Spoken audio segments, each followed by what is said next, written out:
이곳은 헝가리의 수도 부다페스트입니다. 매년 8월 20일 밤이면 이곳 다뉴브강에서 엄청난 걸 볼 수 있다고 하는데요. 유럽 최대 규모의 불꽃놀이입니다. 8월 20일은 성 이슈트반의 날.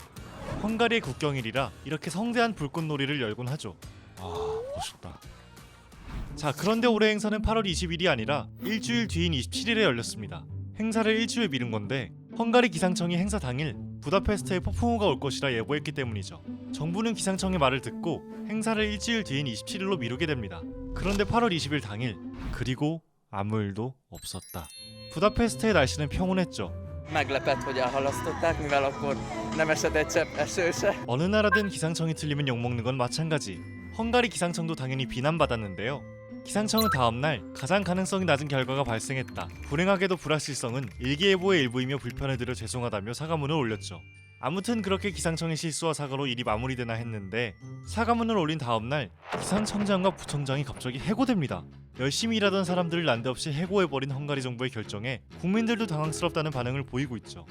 Kicsit felháborítónak tartom, hogy kirúgták őket. Szerintem most 100%-ig pontosan nem lehet megmondani, hogy milyen idő várható, és tényleg máskor is. Biztos, hogy politikai nyomásgyakorlás volt.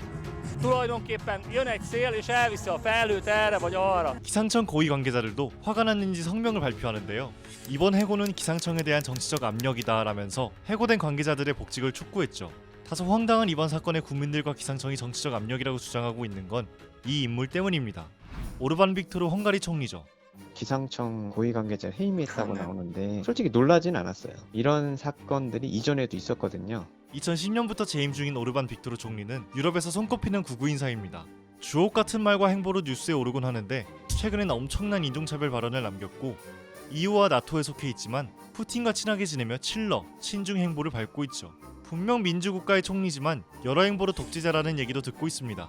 대표적인 게 미디어법이었어요. 클럽 라디오라는 방송국이 있었는데 정부를 비판하는 방송들을 많이 내보냈었거든요. 귀에 거슬리니까 라디오를 강제 폐쇄시켰습니다. 언론의 자유를 침해한 일 외에도 진보 인사가 세운 대학교 퇴출 등 교육의 자유 침해, 성소수자 탄압 같은 인권 문제에다가 코로나가 한창 심했던 2020년에는 국가 비상사태라는 명분을 이용해 총리에게 엄청난 권한을 부여하는 법안을 통과시키기도 했는데요.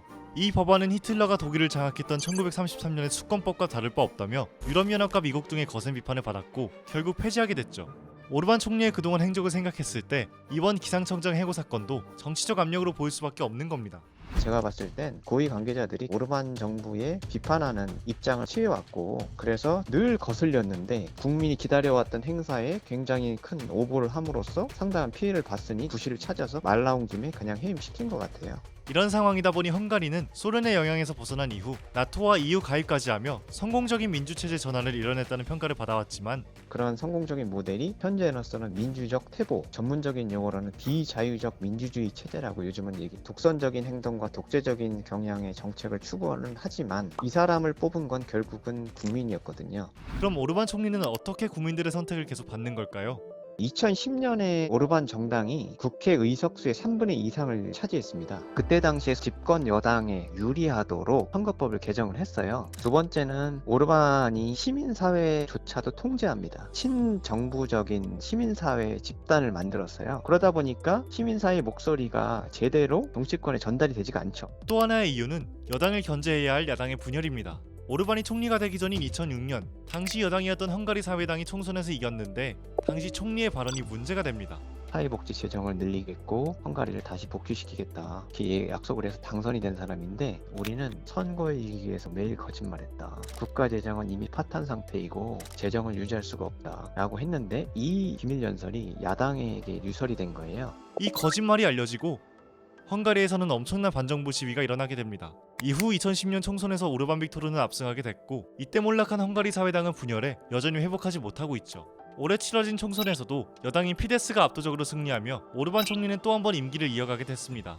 한편 인종차별, 민주주의 훼손, 칠러시아 행보 등으로 오르반 총리와 EU의 갈등은 점점 깊어지고 있는데요.